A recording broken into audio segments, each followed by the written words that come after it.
Շնորհակալություն պարոն Ռուբինյան, մեծարգո վարչապետ, ցանկացած իշխանության համար ինքնահայեցումը կարևոր գործողություն է եւ դուք էլ խոսեցիք ձեր ելույթում այդ երևույթի մասին, հատկապես այն իշխանության, որ երկար ժամանակ է իշխանության, իսկ մենք արդեն 9-րդ տարում ենք իշխանության գտնվում եւ այդ համատեքստում կարևոր է, որ իշխանությունը գործադիրում եւ խորհրդարանում հետևի են քննադատություններին, որոնք կան դաշտում, եւ եթե անհրաժեշտ է դրանք անհեթեթություն չի արձագանքի, եթե խնդիր կա, դրանց լուծումներ տա, եւ վերջին 20 օրերին այդպես պարտաճանաչորեն հետևել եմ անդիմության բարձրացած հարցերին, դրանք դուրս են բերել տարբեր հարթակներում քննարկելու համար եւ մի խումբ հիմա հարցեր եմ դուրս բերել, որ կուզեի ձեր կարծիքը իմանալ դրա մասին։ Ընդդիմությունը անընդհատ եւ խորհրդարանական ընդդիմությունը խոսում է դատաիրավական համակարգի մասին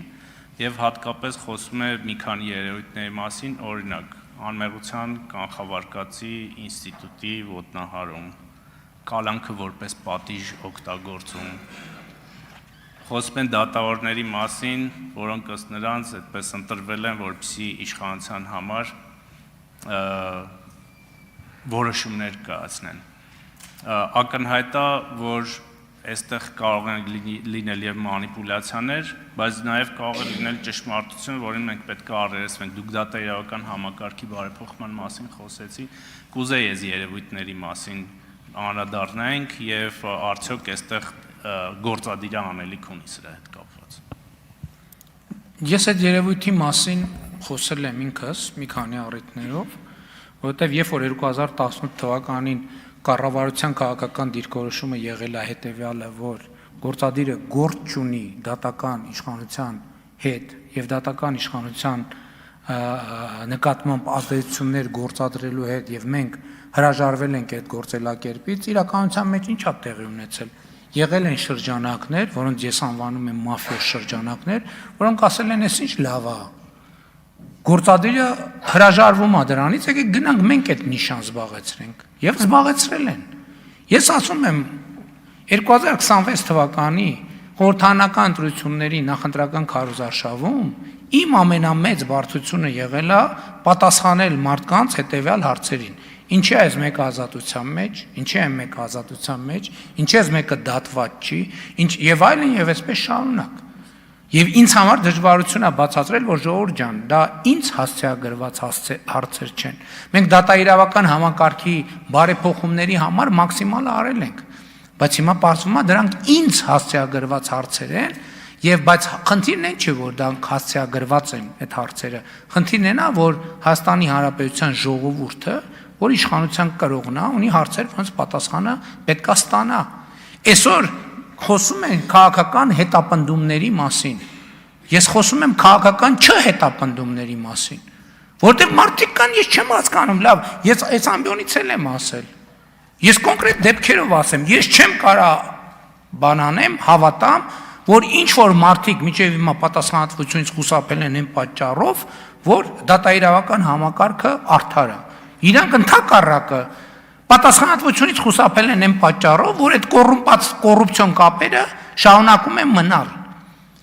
Եվ ասենք ենթադրենք հայտնի նախկինից 2000 մինչև 18 թվականը հայտնի ընտանիքներ կան, որոնց անդամները այսօր դատավոր են, չգիտեմ ինչ են, որոշումներ են կայացնում, խնամի են, ծանոթ են, բարեկամ են։ Ինչի են նրանք դեռևս դատավոր, որովհետև սահմանադրական պաշտպանության ներքո են։ Այսինքն քաղաքական իշխանությունը օրինական ճանապարհ նրանց այնտեղից հեռացնելու չունի։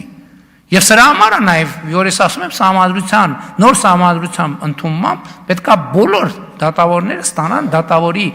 ժամանակավոր պարտականությունները կատարողի կարգավիճակ, որպես այդ հարցը ֆունդամենտալ ձևով լուծվի։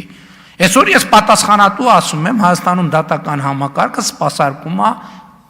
էլիտաների, հիմնականում նախկին էլիտաների շահերը, որովհետև օրգանական կապ չունի ժողովրդի հետ։ Եվ ելույթում ասացի նաև ինչու՞մ այդ կապի բացակայությունը արտահայտվում։ Ինստիտուցիոնալ խորը խնդրեմ ունենք, եւ դա այդպես էլ պլանավորված է եղել։ Եվ մենք այո ունենք խնդրեմ այդտեղ, որը պետքա լուծենք։ Իմ պատկերացումը նոր սահմանադրության ընդունումն է։ Արձագանք։ Պարոն վարչապետ, համաձայն լինելով ձեզ հետ, այնուամենայնիվ ուզում եմ արձանագրել, որ դատական համակարգում կան դատավորներ, որոնք կապ ունեն ժողովրդի հետ, բայց իրենք մի հատ հարց են բարձրացնում, որ դա օրենքով է կամ նույն սահմանադրությամբ է, իրենց ԲԴԽ-ն, Բարձրագույն դատական խորհուրդը այնպես չի աշխատում, որ այդ խմբի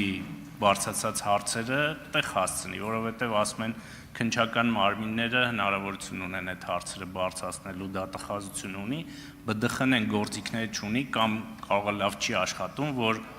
ժողովրդի հետ օրգանական կապ ունեցող դատավորների ձայնը բարձրացնի, իմ կարծիքով մենք մինչև սահմանադրական փոփոխություններ անելը պետք է փորձենք մեխանիզմներ գտնել նրանց ձայնը լսելի դարձնելու համար։ Ճիշտն ասած, մենք միշտ էլ պատրաստ ենք ցանկացած ձայն լսել, բայց նաև այստեղ շատ կարևոր է, որ հանրային գոհունակության աստիճանը, օրինակ ես տպավորություն ունեի, թե հանրային գոհունակության աստիճանը էականորեն փոխված է, բայց նաև վերջին տարվա իմ անմիջական շփումները ցույց տվեցին, որ ամեն ինչ իրականում այդքան էլ տենց չի։ Այսինքն պետք է լինի վստահություն Հայաստանի Հանրապետությունում, որ եթե մարդու օրինական շահերը ոտնահարվել են, ինքը պետք է վստահ լինի, որ ինքը մեկը հա թեկուզ մի տարի հետո, 2 տարի հետո ինքը դատական համակարգով այդ խնդիրը կլուծի։ Վստահ կլինի։ Իսկ այսօր կա մի իրականություն, ով սոցիալական մի դիրքից վերև է, սոցիալական մի նշաձողից վերև է, 100%-ով վստահ է, որ ինքը ինչ խնդիր ուզենա կլուծի։ Բանի հանցագործության պահին բռնես,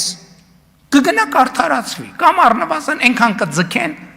այդ գործը, մենք դեմք ենք ունեցել դատավորը հատուկ գործը ձգել է այնքան, մինչև ինքը թոշակի գնա, եւ այդ գործը մինչև հիմա